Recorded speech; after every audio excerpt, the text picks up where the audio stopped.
আমরা সবকিছু সযত্নে গুছিয়ে রাখতে এলো পারফিউম মাস্টার ব্যাচ সমৃদ্ধ নান্দনিক ডিজাইনের রয়্যাল আলমিরা। রয়্যাল আলমিরা, ঘরের ভিতর আরেক ঘর।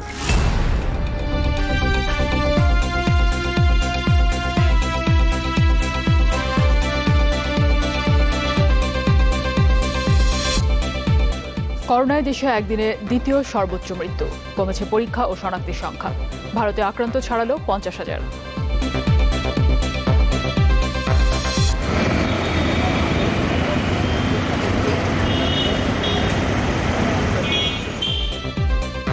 ধীরে ধীরে সচল হচ্ছে ঢাকা। কাঁচা বাজার, আর্থিক প্রতিষ্ঠানে ভিড়, শারীরিক দূরত্ব মেনে মসজিদের জামায়াতে শরীক মুসল্লিরা। আমরা 3 ফিট দূরে দূরে দাঁড়ায় নামাজ পড়ছি। 13 দিন পরে মসজিদে আসতে পেরে আজকে আল্লাহর কাছে হাজারো শুকরিয়া। লক্ষণে মিল থাকায় করোনা পরীক্ষা হলেও হচ্ছে না ডেঙ্গুর। অস্বাভাবিক কম দেখাচ্ছে রোগীর সংখ্যা, ঝুঁকি কমাতে শনাক্তের তাগিদ। নতুন অর্থ বছরের বাজেট ঘোষণা 11 জুন জানালেন অর্থমন্ত্রী। অনলাইনে মতামত পেলে গুরুত্ব দেওয়ার আশ্বাস।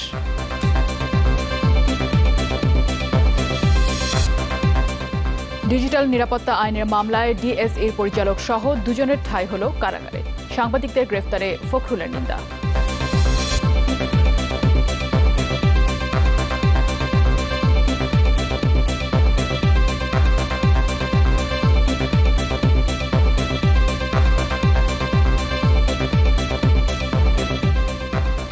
আমন্ত্রণ চ্যানেল 24 এর রাত 10টার খবরে। শুনছিলেন সিলন ফ্যামিলির প্লেন্টি শিরোনাম। আপনাদের সাথে আছি আমরা দুজন, আমি ফাইজা রাহলা এবং আমি ওয়াফিফ রহমান। পণ্যের নির্ভুল ওজন পেতে ব্যবহার করুন আরএফএল ডিজিটাল ওয়েইং স্কেল, আস্থার মাপকাঠি। আর শুরুতেই SMC germkill instant hand sanitizer corona virus update.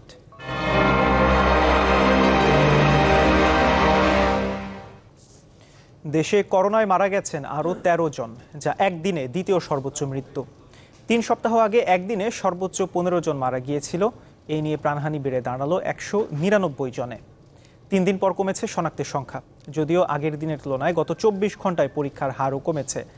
গেল 24 ঘন্টায় দেশে করোনা শনাক্তে নমুনা পরীক্ষা করা হয়েছে 5,867টি। এর মধ্যে শনাক্ত হয়েছেন 706 জন, আর 24 ঘন্টায় সুস্থ হয়েছেন 130। বিকেলে স্বাস্থ্য অধিদপ্তরের নিয়মিত সংবাদ সম্মেলনে এই তথ্য জানানো হয়। তবে গেল 24 ঘন্টায় মৃতের সংখ্যা জানানো হয় বিকেলে সংবাদ বিজ্ঞপ্তির মাধ্যমে।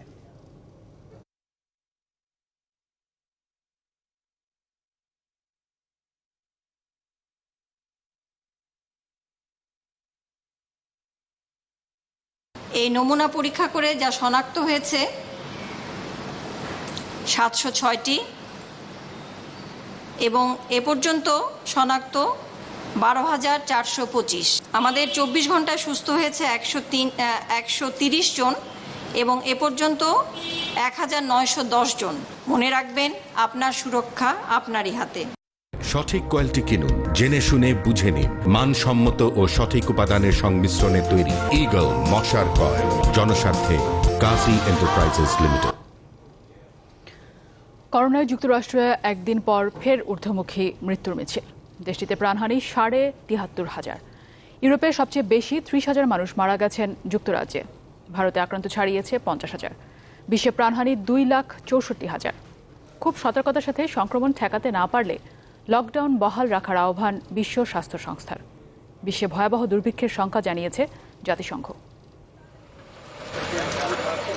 ব্রাজিলের মানাউস। করোনায় প্রতিদিন গড়ে 120 জনের মৃত্যুর খবর আসছে অ্যামাজনের পার্শ্ববর্তী এই শহর থেকে। লাতিন আমেরিকার দেশটিতে পাল্লা দিয়ে বাড়ছে সংক্রমণ, দেখা দিয়েছে ভেন্টিলেটরের তীব্র সংকট। ইউরোপে প্রথম গেল ডিসেম্বরে করোনা আক্রান্ত ফ্রান্সের আমিরুচি এখন পুরোপুরি সুস্থ।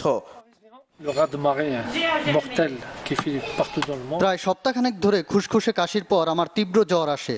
হাসপাতালে যাওয়ার পর চিকিৎসকরাও কিছুই বুঝতে পারেননি, কারণ এটি ছিল তাদের কাছেও নতুন। সুস্থ হয়ে বাড়ি ফিরেছেন যুক্তরাষ্ট্রের ওরেগনে প্রথম করোনা আক্রান্ত হেক্টর ক্যালড্রন। ক্যালিফোর্নিয়া ও লস অ্যাঞ্জেলেসে সীমিত পরিসরে বাণিজ্য প্রতিষ্ঠান চালু হয়েছে। প্রথম রাজ্য হিসেবে মন্টানায় খুলছে স্কুল।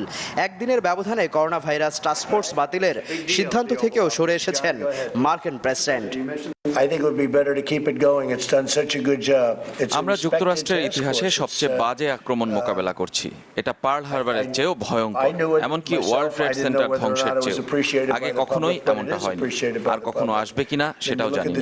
করোনা মোকাবেলায় টাস্ক ফোর্স দারুণ কাজ করছে। তাদের সঙ্গে গত দুদিন আলোচনা করেছি, অনির্দিষ্ট সময়ের জন্য তাদের কার্যক্রম চলবে। জার্মানিতে সংক্রমণ কমে আসায় বিধিনিষেধ ধাপে ধাপে কমিয়ে আনার সিদ্ধান্ত নিয়েছেন চ্যান্সেলর অ্যাঙ্গেলা মেরকেল। পরিস্থিতি এখনও শঙ্কামুক্ত নয়, এমন দাবিতে স্পেনে আরও 2 সপ্তাহ বাড়ানো হয়েছে লকডাউন।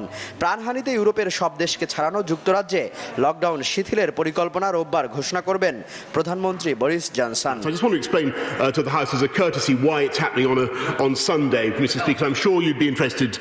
রাশিয়ায় 4 দিন ধরেই গড়ে 10,000 করে কোভিড-19 রোগী শনাক্ত হয়েছেন। প্রকোপ কিছুটা কমলেও করোনায় আক্রান্ত লাখ ছাড়িয়েছে ইরানে। তেহরানের ওপর থেকে অস্ত্র নিষেধাজ্ঞা প্রত্যাহারের দাবি জানিয়েছেন প্রেসিডেন্ট রুহানি। আর বসনিয়ায় 2 সপ্তাহ পর খুলে দেওয়া হয়েছে মসজিদ। The risk of returning to lockdown remains. দেশগুলো যদি খুব সতর্কতার সঙ্গে এবং ধাপে ধাপে সংক্রমণ ঠেকাতে না পারে, সেক্ষেত্রে লকডাউনে ফিরে যাওয়া খুবই যুক্তিযুক্ত। বর্তমান ধারায় 2030-এর মধ্যে প্রয়োজনীয় স্বাস্থ্যসেবা বঞ্চিত থাকবে অন্তত 500 কোটি মানুষ। লকডাউনে আর্থিক ক্ষতি মোকাবেলায় প্রণোদনা চেয়ে বিক্ষোভে নেমেছেন ইতালির মিলানের বার ও রেস্টুরেন্ট মালিকরা। শাকিল মাহমুদ, চ্যানেল 24। ঘরে বসে টিভি, মুভি, টেলিফিল্ম, নিউজ সহ আরো অনেক বেশি নিজের হাতের মুঠোয় পেতে আজই ডাউনলোড করুন টফি, টিভির চেয়েও বেশি। মনে করোনা আতঙ্ক থাকলেও একটু একটু করে সচল হচ্ছে রাজধানী ঢাকা। দিনে বেলা যত গড়ায় ততই বাড়ে মানুষ আর যানবাহনের সংখ্যা। এতে কাঁচা বাজার আর আর্থিক প্রতিষ্ঠানগুলোর সামনে ভিড় চোখে পড়ে সবচেয়ে বেশি। মসজিদে নামাজ আদায়ে নিষেধাজ্ঞা শিথিল হওয়ায় ওয়াক্তের নামাজে বেড়েছে মুসল্লি, তবে বজায় ছিল শারীরিক দূরত্ব। রাজধানীর গুলশানের একটি ব্যাংকের সামনের ছবি এটি। করোনা সংক্রমণের ভয়ে ব্যাংকের ভেতরে একসাথে অনেক গ্রাহকের ঢোকা নিষেধ, তাই লম্বা লাইন সড়কে। দেশে যখন প্রতিদিনই বাড়ছে করোনা শনাক্তের সংখ্যা, তখন সমান তালে যেন বাড়ছে জটলা। এমন জটলা বেশি চোখে পড়ে কাঁচা বাজার আর আর্থিক প্রতিষ্ঠানগুলোর সামনে। রাস্তায়ও বেড়েছে যানবাহনের সংখ্যা। ইনকাম কম তো রোডে, লোকের বাইরে তো পারে না, এই কারণে রোডে খ্যাপ নাই, ভাড়া নাই, খ্যাপ মারতে পারি না, চলাটা খুবই কষ্ট। আমরা বেরোছি পেটের দায়, তো ঘরে আর কয়দিন বসে থাকবো বলেন? বসতে বসতে তো আমাদেরকেও তো একটা জীবন, আমাদেরও তো বউ বাচ্চা, ছেলে মেয়ে, ঘর সংসার আছে।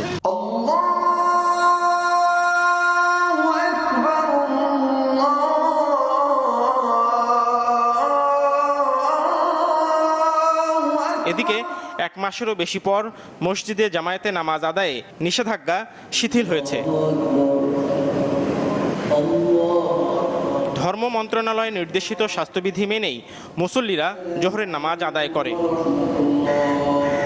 আল্লাহর কাছে প্রার্থনা করবো যে করোনা ভাইরাস আল্লাহ বাংলাদেশ থেকে দূর করে দেয়, পৃথিবী থেকে দূর করে দেয়। অনেক সুন্দর নামাজ পড়ছি আমরা, 3 ফিট দূরে দূরে দাঁড়ায় নামাজ পড়ছি। 13 দিন পরে আজকে আসতে পারি, আমরা আল্লাহর কাছে শুকরিয়া।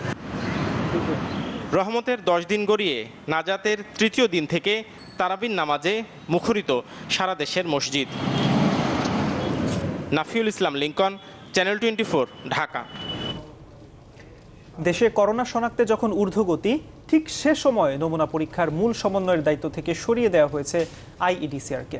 ফলে অনিশ্চিত হয়ে পড়েছে প্রতিষ্ঠানটিতে থাকা 1,500-এর বেশি মানুষের নমুনা পরীক্ষার ফল। যদিও স্বাস্থ্য অধিদপ্তর বলছে কাজের চাপ কমাতেই এমন সিদ্ধান্ত। আর বিশেষজ্ঞরা বলছেন স্বাস্থ্য অধিদপ্তরের অংশ হিসেবে আইইডিসিআরকে কাজ করতে হবে সমন্বিতভাবে। জিনিয়া কবির সূচনার রিপোর্ট।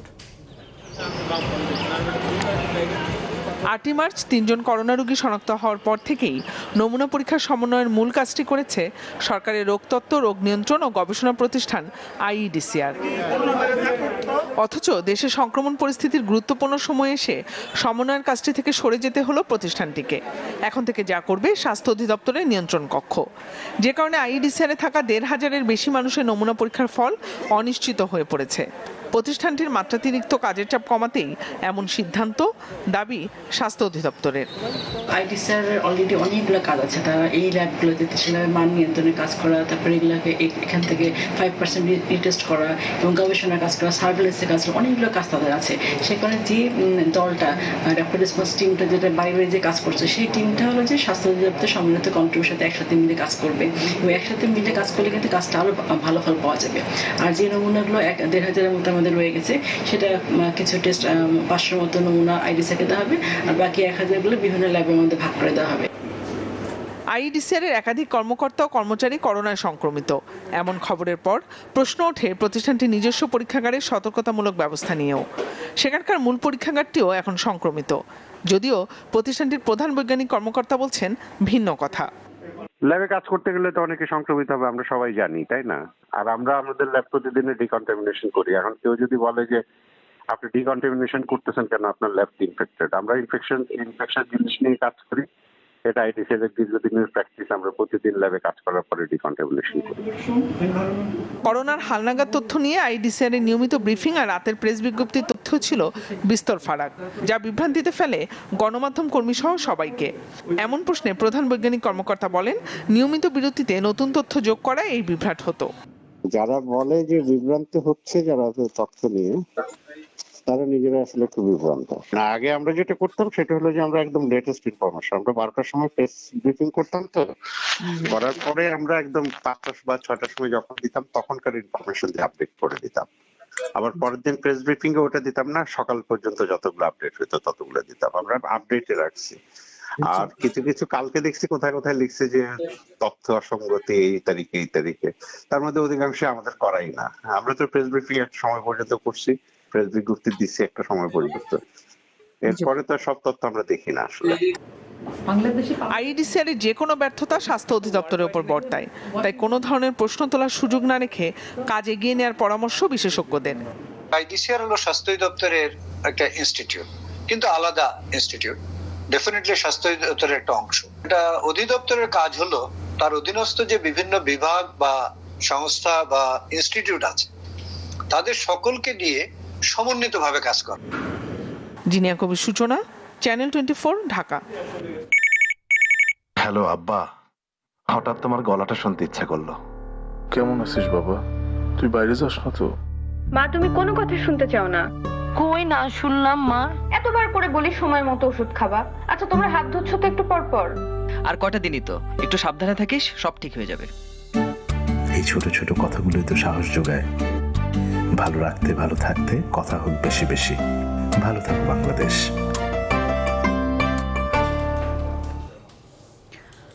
গেল বছরের প্রথম 3 মাসের চেয়ে এবছর একই সময়ে দেশে ডেঙ্গু রোগীর সংখ্যা ছিল কয়েক গুণ বেশি। তবে হঠাৎ করেই অস্বাভাবিক হারে এপ্রিল মাসে কমে গেছে এই সংখ্যা। শনাক্ত হয়েছেন মাত্র 25 জন।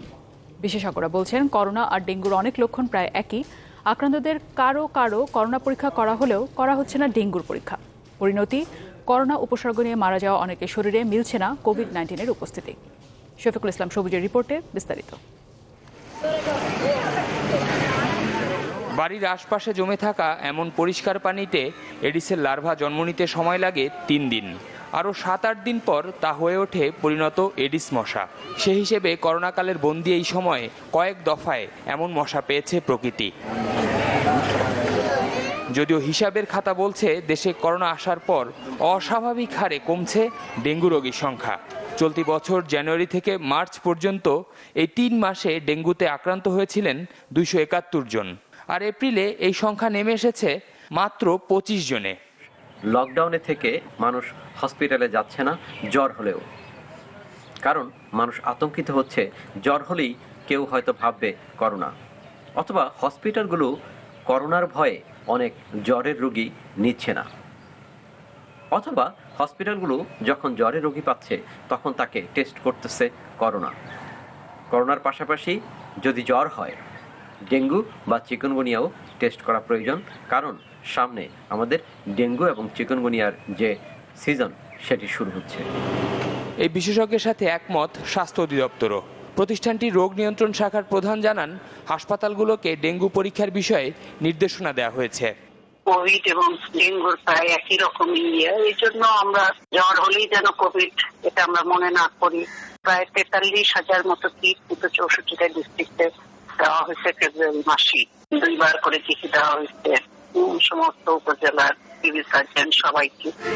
ঢাকা উত্তর সিটির মেয়র জানান, কর্পোরেশনের সব স্বাস্থ্য সেবা কেন্দ্রে ডেঙ্গু পরীক্ষার কিট দেয়া হবে, যেখানে চলতি মাসের ১১ তারিখ থেকে বিনামূল্যে ডেঙ্গু পরীক্ষা করতে পারবেন নগরবাসী। সিটি কর্পোরেশনে আমাদের 5টি মাতৃ সদন এবং 31টি স্বাস্থ্য কেন্দ্রে আমরা সিটি কর্পোরেশন থেকে কিট দেওয়ার কথা বলেছি, কিট দিয়ে দিবে। এই কিট দিয়ে শুধু ডেঙ্গু চেক করা যাবে। দক্ষিণ সিটি কর্পোরেশনের প্রধান স্বাস্থ্য কর্মকর্তার মতে, রোগীরা চিকিৎসকের কাছে সঠিক তথ্য তুলে ধরলে ঝুঁকি এড়ানো সম্ভব। আমরা জনগণকে সচেতন করছি, বিভিন্ন জায়গায় আমাদের নাম্বারগুলি দেওয়া আছে। স্বাস্থ্যগত ধরনের সমস্যার সম্মুখীন হলে ডেফিনেটলি টেলিফোন করে চিকিৎসা বিষয়ে পরামর্শ নিতে পারবেন। 2019 সালে গোটা দেশকে ডেঙ্গু ভুগিয়েছিল অনেক। সরকারি হিসাবে এডিস মশার কামড়ে প্রাণ গেছে 179 জনের। শফিকুল ইসলাম সবুজ, চ্যানেল 24, ঢাকা।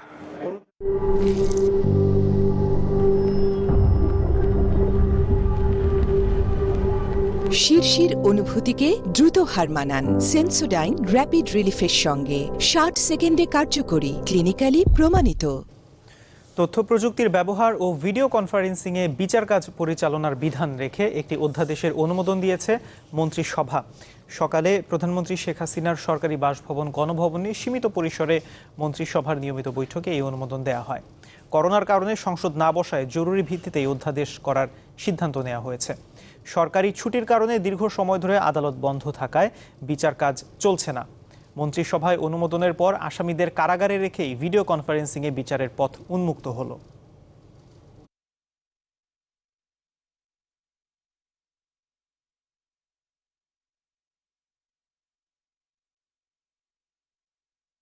দীর্ঘদিন ধরে আদালত বন্ধ থাকার পরে মামলার জট যেমন বৃদ্ধি পাচ্ছে, তেমন বিচার প্রার্থীগণ বিচার প্রাপ্তি থেকে বঞ্চিত হচ্ছেন।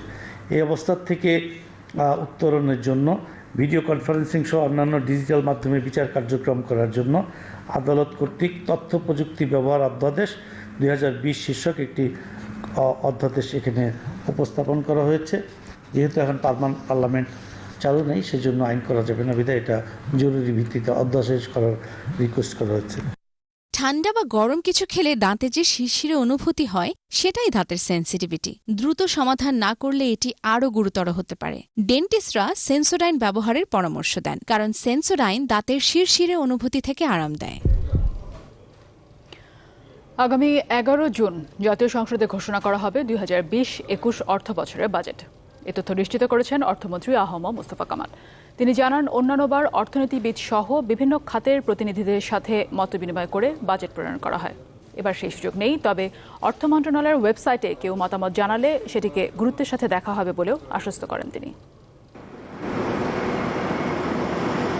বাজেট ঘিরে বছরের এই সময়টা সরব থাকলেও এবার চিত্র পুরো আলাদা।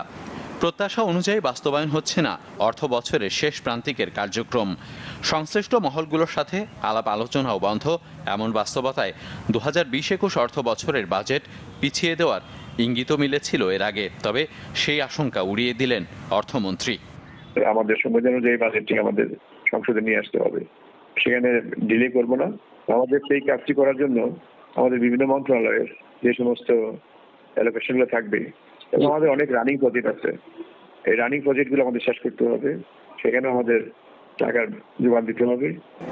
বাজেট তৈরির আগে অন্তত মাস তিনেক ধরে নেওয়া হয় প্রস্তুতি। এবার ঘাটতি রয়ে গেছে সেখানেও। শুল্ক সংক্রান্ত কোনো ধরনের আলোচনার সুযোগ পায়নি এনবিআর। ব্যবসায়ী সংগঠন কিংবা অর্থনীতিবিদরা দিতে পারেননি পরামর্শ, পর্যবেক্ষণ। যদিও শেষ দিকে অনলাইনে সেই সুযোগ খানিকটা করে দিতে পেরেছে অর্থ মন্ত্রণালয়। যেহেতু করোনা ভাইরাস দ্বারা আমরা আক্রান্ত, সেই দিকে যেহেতু আমরা যেতে পারছি না, তাই আমরা আমাদের মন্ত্রণালয়ে যে ওয়েবসাইটটি আছে আমরা সেটাকে ইউজ করতে পারি। বাজেটটি তারা কিভাবে দেখতে চান এই ব্যাপারে মেহরবানি করে তাদের মতামত জানাবেন আমাদেরকে, এবং জানালে আমরা অনেক বেশি উপকৃত হবে বলে আমি বিশ্বাস করি। একাধিক সূত্র বলছে এবারের বাজেটের আকার হতে পারে 5,60,000 কোটি টাকা। আর অর্থনৈতিক কর্মকাণ্ড গতি হারানোয় প্রবৃদ্ধির লক্ষ্য নামতে পারে 5-এর ঘরে। ইকবাল হাসান, চ্যানেল 24, ঢাকা। একটা বিরতি নিচ্ছি, কিছুক্ষণের মধ্যে ফিরছি, সাথেই থাকুন। আবারও আমন্ত্রণ রাত 10টার খবরে। আপনারা দেখছেন চ্যানেল 24। স্টিকি অ্যাডিসিভ, জোড়া লাগায় সবকিছু। করোনা পরিস্থিতি আরও কঠিন হওয়ার শঙ্কায় দলের নেতাকর্মীদেরকে মানসিকভাবে প্রস্তুত থাকার আহ্বান জানিয়েছেন আওয়ামী লীগ সাধারণ সম্পাদক এবং সড়ক পরিবহন ও সেতুমন্ত্রী ওবায়দুল কাদের। সরকারি বাসভবনে ব্রিফিংয়ে তিনি আরও বলেন, গরিব অসহায়দের সাহায্যে দলের কার্যক্রম তৃণমূলেও চলবে। সামনে আরও কঠিন সময় আসছে বলে অনেকে আশঙ্কা প্রকাশ করেছেন। এই চ্যালেঞ্জিং সময় অতিক্রম করতে হবে আমাদের সাহসিকতার সাথে। তাই আমি বাংলাদেশ আওয়ামী লীগের সকল স্তরের নেতা কর্মীদের মানসিক প্রস্তুতি রাখার আহ্বান জানাচ্ছি এ দুর্যোগ মোকাবিলায়। বেসরকারি ফার ইস্ট ইন্টারন্যাশনাল ইউনিভার্সিটির উপাচার্য অধ্যাপক ডক্টর নাজমুল করিম চৌধুরী কোভিড-19 আক্রান্ত হয়ে মারা গেছেন। আজ ভোরে ঢাকার একটি হাসপাতালে তার মৃত্যু হয়। করোনা ছাড়াও শারীরিক জটিলতা সহ নানা রোগে তিনি ভুগছিলেন। 1949 সালে নোয়াখালী জেলায় জন্ম অধ্যাপক নাজমুল করিম চৌধুরীর। কর্মজীবনে ঢাকা বিশ্ববিদ্যালয়ে অধ্যাপনা সহ লেখালেখি ও গবেষণা কাজে নিয়োজিত ছিলেন তিনি। তার মৃত্যুতে শোক জানিয়েছেন association of private universities Bangladesh ও ফার ইস্ট ইন্টারন্যাশনাল ইউনিভার্সিটির চেয়ারম্যান শেখ কবির হোসেন এবং ঢাকা বিশ্ববিদ্যালয়ের উপাচার্য অধ্যাপক ডক্টর আখতারুজ্জামান। এতদিনে 35 টাকা কেজি দরে পেঁয়াজ বিক্রি হলেও শনিবার থেকে 25 টাকায় বিক্রি করবে trading corporation of Bangladesh TCB. সকালে বাণিজ্য মন্ত্রণালয়ের সম্মেলন কক্ষে একথা জানান বাণিজ্য মন্ত্রী টিপু মুন্সি। নিত্যপণ্যের যে মজুদ আছে তাতে আগামী 4 মাসে সরবরাহ ও দামে কোনো প্রভাব পড়বে না বলেও জানান তিনি। সাংবাদিকদের প্রশ্নের জবাবে মন্ত্রী বলেন, মার্কেট খোলা কিংবা বন্ধ রাখার বিষয়ে দোকান মালিকরাই সিদ্ধান্ত নেবেন। করোনা পরিস্থিতিতে বিভিন্ন দেশ যেন পণ্যের ক্রয়াদেশ বাতিল না করে সেই উদ্যোগ নেওয়া হয়েছে বলে জানান তিনি। করোনাজনিত কারণে কাউকে চাকরি থেকে ছাঁটাই করা হলে ব্যবস্থা নেয়ার হুঁশিয়ারি দেন মন্ত্রী।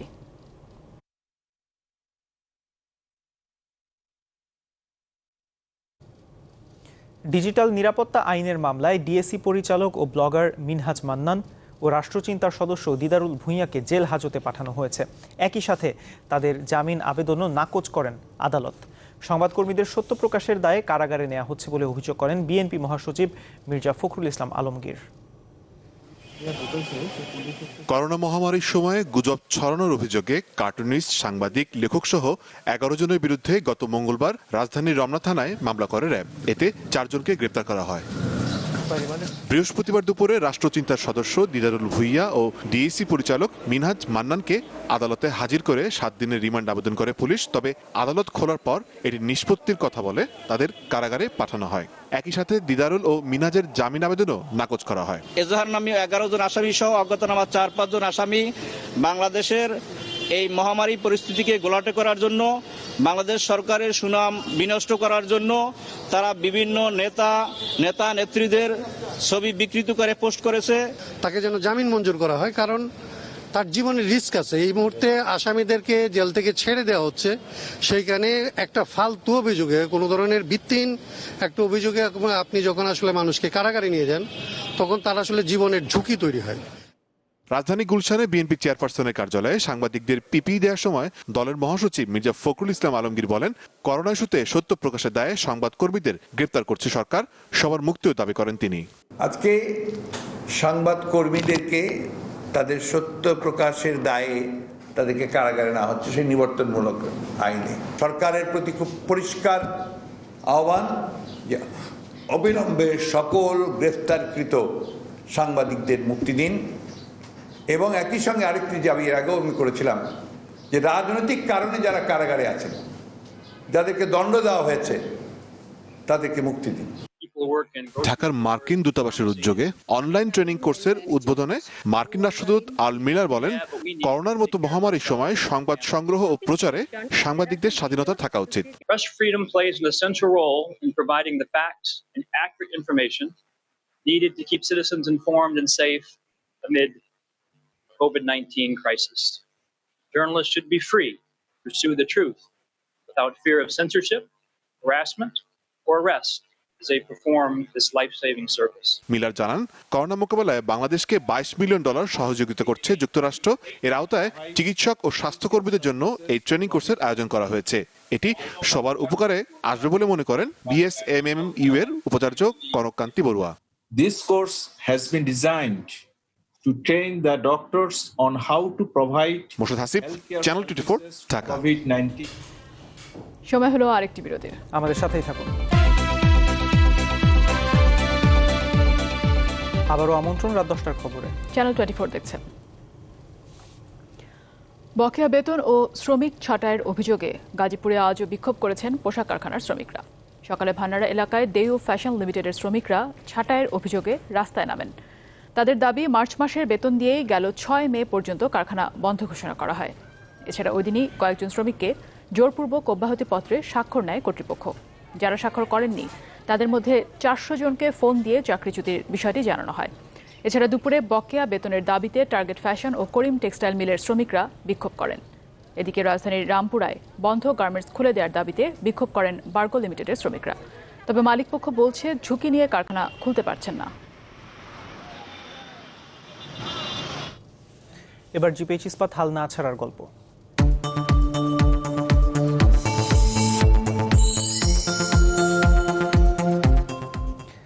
আপনি ঘরে থাকুন, সুস্থ থাকুন, অন্যকে ভালো থাকতে সহায়তা করুন, এই স্লোগানে মানুষের দোরগোড়ায় যাচ্ছে ভ্রাম্যমাণ বাজার। এমন ব্যতিক্রমী উদ্যোগ ফরিদপুরের যুবলীগ নেতাকর্মীদের। স্বল্প মূল্যে এসব পণ্য কিনছেন নিম্ন ও মধ্যবিত্ত মানুষ। ফোনের মাধ্যমে সার্ভিস চার্জ ছাড়াই ঘরে ঘরেও পৌঁছে যাচ্ছে খাদ্য সামগ্রী। করোনাকালীন সময়ে এমন আয়োজনে যার পরনাই খুশি সাধারণ মানুষ। এভাবেই ফরিদপুর শহরের বিভিন্ন পাড়া মহল্লার দোরগোড়ায় যাচ্ছে ভ্রাম্যমাণ বাজার। স্বল্প দামে বিক্রি হচ্ছে নিত্য প্রয়োজনীয় খাদ্য সামগ্রী। করোনা ভাইরাস মোকাবেলায় সাধারণ মানুষকে ঘরে রাখতে ভ্রাম্যমাণ বাজারের এমন উদ্যোগ ফরিদপুর যুবলীগের। 8টি পণ্য নিয়ে শুরু হলেও চাহিদা থাকায় এখন পণ্যের সংখ্যা দাঁড়িয়েছে 75টিতে, যার বেশিরভাগ ক্রেতাই নিম্ন ও মধ্যবিত্ত। বাসার নিকটে পাওয়াতে আমাদের অনেকটা উপকৃত হইতেছে এবং অনেক বাজারে ন্যায্য মূল্যে পাওয়া যাইতেছে। জিনিসপত্র ভালো এবং দামেও একটু আছে, কম আছে, আমাদের জন্য খুবই সুবিধা হয়েছে। আমরা এখানে চালের দাম কম পাচ্ছি, ডালের দাম কম পাচ্ছি, তেলের দাম কম পাচ্ছি, মুড়ি, ছোলা, নিত্য প্রয়োজনীয় সাবান, ছুটা সবই আমাদের তারা দিচ্ছে। 20টি জায়গায় বসানো হয়েছে অস্থায়ী এই বাজার। সামাজিক দূরত্ব মেনেই বিক্রি হচ্ছে পণ্য। পাশাপাশি হোম ডেলিভারির মাধ্যমে এই পণ্যগুলো মানুষের বাড়িতে পৌঁছে দিচ্ছে। যে মানুষ, আমাদের একটাই স্লোগান হলো মানুষ ঘরে থাকুন, সুস্থ থাকুন। আয়োজকরা বলছেন করোনা ভাইরাসের প্রকোপ শেষ না হওয়া পর্যন্ত চলমান থাকবে এই বাজার। যুবলীগের নেতাকর্মীদের যে আন্তরিকতা এবং তাদের যে প্রচেষ্টা এবং মাননীয় প্রধানমন্ত্রী মানুষকে ঘরে থাকবার জন্য যে আহ্বান, সে আহ্বান যতদিন বলবৎ থাকবে, বাংলাদেশ আওয়ামী যুবলীগের এই প্রচেষ্টা ততদিন পর্যন্ত চলতে থাকবে। গত 4 এপ্রিল থেকে 10টি ট্রাকে করে শুরু হয় ভ্রাম্যমাণ বাজার। এই কার্যক্রমের উদ্বোধন করেন সদর আসনের সংসদ সদস্য ইঞ্জিনিয়ার খন্দকার মোশাররফ হোসেন। হাসানুজ্জামান, চ্যানেল 24, ফরিদপুর। হাল ছিল না বাংলাদেশ, জিপিএইচ ইস্পাত, দৃঢ়তার প্রতিশ্রুতি। সময় হলো আরেকটি বিরতির, ফিরছি শিগগিরই, সাথেই থাকুন।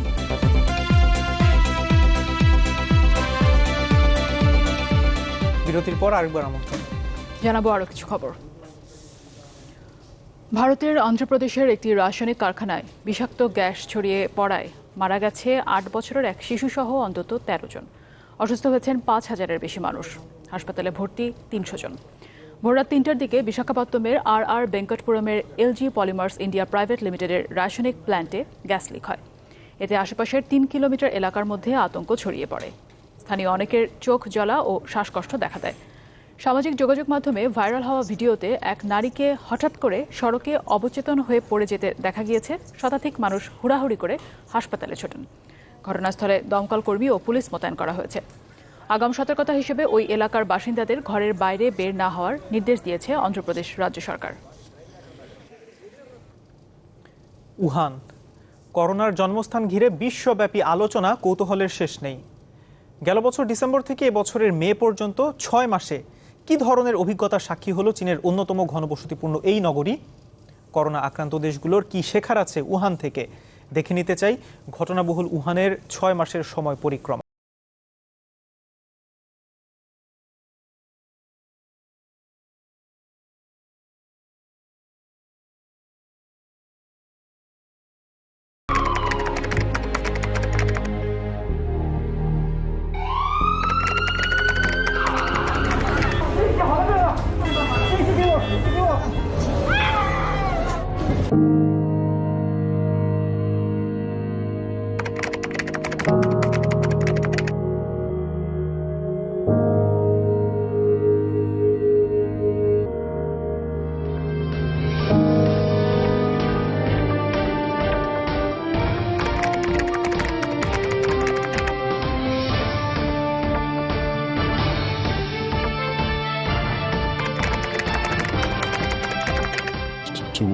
这就像我们去赶一场大炮。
আকরাম খান, খালেদ মাহমুদের ব্যস্ততা দেশের ক্রিকেটে।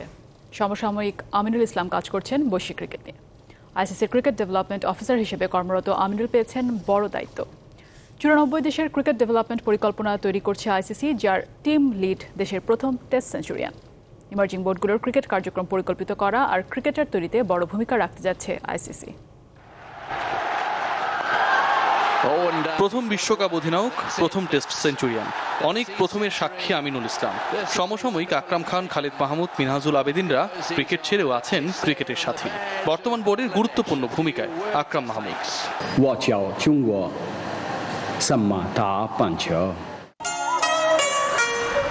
আমিনুল ইসলামও আছেন ক্রিকেটের সাথে, তার ব্যস্ততা বৈশ্বিক ক্রিকেট উন্নয়নে। আইসিসির ডেভেলপমেন্ট অফিসার এবার নতুন ভূমিকায়। অ্যাজ এ ডেভেলপমেন্ট ডিপার্টমেন্ট থেকে বেশ কিছু প্রজেক্ট আমরা হাতে নিয়েছি। তার মধ্যে আমার যে দায়িত্বটা এখন, সেটা আমি লিড করছি হাই পারফরমেন্সের পেপার তৈরি করা। হাই পারফরমেন্স বলতে বোঝাচ্ছি যে আমাদের যে 12টা ফুল মেম্বার আছে, তার বাইরে আরও 94টা মেম্বার আছে। তো বিভিন্ন বোর্ডের জন্য একটা কমন হাই পারফরমেন্সের দিক নির্দেশনা যে পেপারটা তৈরি করার দায়িত্ব আমার পড়েছে, সেটা নিয়ে আমি এখন অনেক ব্যস্ত থাকতে হচ্ছে। 94 দেশের ক্রিকেট ডেভেলপমেন্ট পেপার তৈরির টিম লিড। দক্ষতার পরিশ্রমে আমিনুল ইসলাম অর্জন করেছেন সম্মানের আসন। বিশাল প্রকল্পের ব্যাপ্তি, লক্ষ্য আর উদ্দেশ্য সম্পর্কে জানালেন। এর মধ্যে কয়েক দফা ভার্চুয়াল সভায় বসেছে তার টিম। বোর্ডের দায়িত্বটা কি, হাই পারফরমেন্স ম্যানেজার বা ডেভেলপমেন্ট ম্যানেজারের রোলটা কি, হেড কোচের দায়িত্বটা কি, সাপোর্টের স্টাফদের দায়িত্বটা কি, এবং প্লেয়ারদের ওভারঅল দায়িত্বটা কি, এই কমন একটা দায়িত্ব যে কি হওয়া উচিত, সেটা নিয়েই মেনলি কাজ করছি। বিশাল কর্মযজ্ঞে আছে ক্রিকেটে উন্নয়নশীল দেশগুলোর উদীয়মানদের স্কিল ডেভেলপমেন্ট প্রোগ্রামও। আপাতত মাঠে বাস্তবায়নের ব্যস্ততা নেই। করোনাকাল পরবর্তীতে ইমার্জিং ক্রিকেট নেশনস তৈরিতে আইসিসি নামবে বড় লক্ষ্য নিয়ে। আমাদের ওভারঅল বডি অ্যান্ড ব্রেন এবং চোখ একসাথে কিভাবে একটা বল ফেস করার জন্য রেডি হয়, এই ধরনের বেশ অনেক কাজ করছি। রিয়াসাদ আজিম, চ্যানেল 24, ঢাকা। আপনার পছন্দের দুরন্ত বাইসাইকেল হোম ডেলিভারি পেতে কল করুন 0800 777 777 নম্বরে। এই ছিল চ্যানেল 24 এর রাত 10টার খবরে। ধন্যবাদ।